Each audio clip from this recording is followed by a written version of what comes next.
Konnichiwa. আজকের এই লেসনে আপনাদের সবাইকে স্বাগত। জাপানি ভাষায় কিভাবে নিজের মনের ভাব প্রকাশ করা যায় তার জন্য আজকের আলোচনাটা কিন্তু খুবই কাজের হবে। চলুন তাহলে কিছু জরুরি জিনিস শিখে ফেলি। তো আজকে আমরা একদম সহজ কিন্তু খুব দরকারি 3টা জিনিস শিখব। যেমন আপনি কি পছন্দ করেন সেটা কিভাবে বলবেন, বা ধরুন আপনি কোনো কাজে দক্ষ সেটা কিভাবে জানাবেন, আর সবশেষে কোনো একটা কাজের কারণ কিভাবে ব্যাখ্যা করবেন। কি ইন্টারেস্টিং লাগছে? তাহলে আর দেরি না করে চলুন শুরু করে দেই। তো সবার আগে আমরা দেখব যে পছন্দ বা দক্ষতার কথা বলতে গেলে জাপানি বাক্যটা ঠিক কিভাবে বানাতে হয়। এর জন্য কিন্তু একটা বেসিক স্ট্রাকচার বা কাঠামো আছে, যেটা জানা খুব জরুরি। এই যে দেখুন, স্ক্রিনে যে প্যাটার্নটা দেখা যাচ্ছে, এটাই হলো আমাদের মূল ভিত্তি। প্রথমে একটা নাউন বা বিশেষ্য, তারপর বসবে গা পার্টিকেল, আর শেষে থাকবে একটা ভার্ব বা অ্যাডজেক্টিভ। বিশ্বাস করুন, এই একটা সহজ সূত্র দিয়েই জাপানি ভাষায় কত কিছু যে বলা যায়। আচ্ছা, এই যে ফর্মুলাটা, এটা কিন্তু কয়েকটা বিশেষ ভার্ব আর অ্যাডজেক্টিভের সাথে দারুণ কাজ করে। যেমন ধরুন, আরিমাসি মানে আছে, বাকারিমাসি মানে হলো বুঝতে পারা, স্কি মানে পছন্দ করা, আর তার উল্টোটা কিরাই মানে অপছন্দ। আবার ধরুন, কোনো কিছুতে আপনি খুব দক্ষ, তাহলে বলবেন জোজু, আর যদি কাঁচা হন তাহলে হেতা।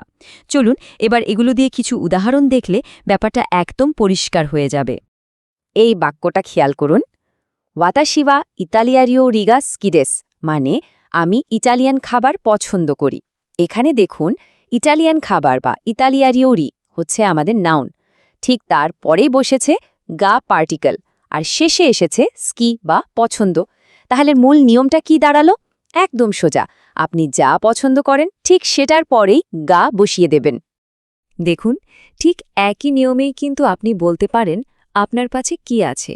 যেমন ওয়াতাশি ওয়া হোঙ্গা আরিমাস, এখানে বই বা হোং হল নাউন, তারপর গা, আর শেষে আছে বোঝানোর জন্য আরিমাস। দেখলেন তো, একই ফর্মুলা কিন্তু। কি খুব সহজ লাগছে না ব্যাপারটা? দারুণ!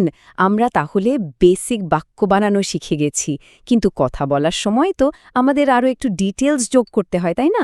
যেমন ধরুন, কোনো কিছু আপনি কতটা পছন্দ করেন বা কতটা ভালো বোঝেন। তো চলুন এবার দেখি এই পরিমাণ বা মাত্রাটা কিভাবে প্রকাশ করা যায়। এই কাজটা করার জন্য আমাদের দরকার হবে অ্যাডভার্বস, মানে ক্রিয়া বিশেষণ।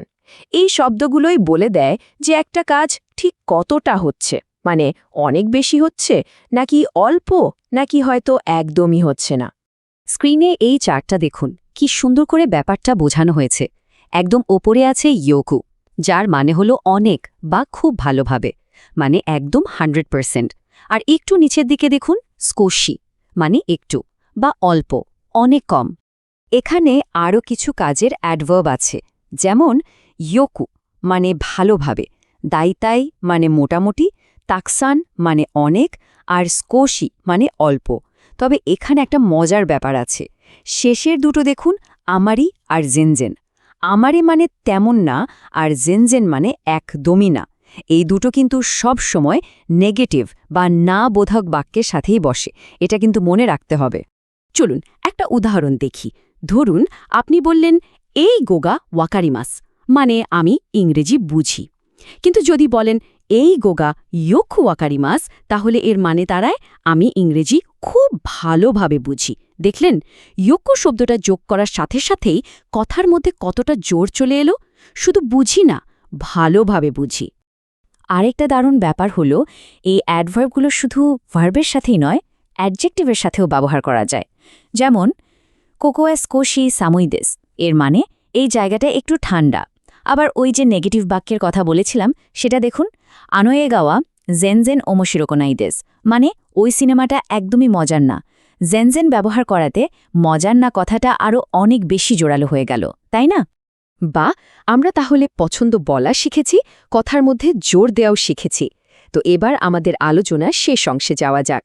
এই ধাপে আমরা শিখব কিভাবে দুটো বাক্যকে একসাথে জুড়ে দিয়ে কোনো কিছুর কারণ বা যুক্তি দেখাতে হয়। জাপানি ভাষায় কারণ বা বিকজ বোঝানোর জন্য একটা খুব সহজ শব্দ আছে, সেটা হলো কারা। কারা স্ক্রিনে দেখুন একদম স্টেপ বাই স্টেপ দেখানো আছে। প্রথম বাক্যটা হলো ফলাফল, শিনবুন ও ইয়োমিমাসেন, মানে আমি খবরের কাগজ পড়ি না। এখন কারণটা কি? কারণটা হলো দ্বিতীয় বাক্য, জিকাঙ্গা আরিমাসেন, মানে আমার সময় নেই। এখন এই দুটোকে আমরা কিভাবে জুড়ব? খুব সোজা, কারণটার শেষে শুধু একটা কারা বসিয়ে দিন। তাহলে পুরো বাক্যটা হবে জিকাঙ্গা আরিমাসেন কারা শিম্বুন ও ইয়োমিমাসেন, মানে যেহেতু আমার সময় নেই তাই আমি খবরের কাগজ পড়ি না। আচ্ছা, কারণ তো আমরা বলা শিখলাম, কিন্তু যদি কারণটা জিজ্ঞাসা করতে হয়, মানে কেন এই প্রশ্নটা করতে হয়, জাপানিতে কেন হলো দোষিতে, তাহলে ধরুন কেউ আপনাকে জিজ্ঞেস করল, দোষতে আসাশিনবুন ও ইয়োমিমাসেনকা, মানে আপনি সকালে খবরের কাগজ কেন পড়েন না? এটা একটা পুরো প্রশ্ন। আর এর উত্তর দেওয়া তো এখন আমাদের জন্য একদমই সোজা, শুধু কারণটা বলে শেষে কারা যোগ করে দিলেই হবে। জিকানগা আরিমাসেনকারা, মানে কারণ আমার সময় নেই। দেখুন এখানেও কিন্তু কারণের শেষে কারা বসেছে, পুরো বাক্য বলারও দরকার নেই। দারুণ, আমরা আজকের লেসনের একদম শেষে চলে এসেছি। চলুন তাহলে 1 মিনিটে ঝটপট দেখে নিই আজকে আমরা কি শিখলাম। তো আজকের লেসনের সবচেয়ে গুরুত্বপূর্ণ 3টা পয়েন্ট মনে রাখলেই চলবে। 1 নম্বর, পছন্দ অপছন্দ বা দক্ষতা বোঝাতে আমরা নাউন প্লাস গা এই প্যাটার্নটা ব্যবহার করব।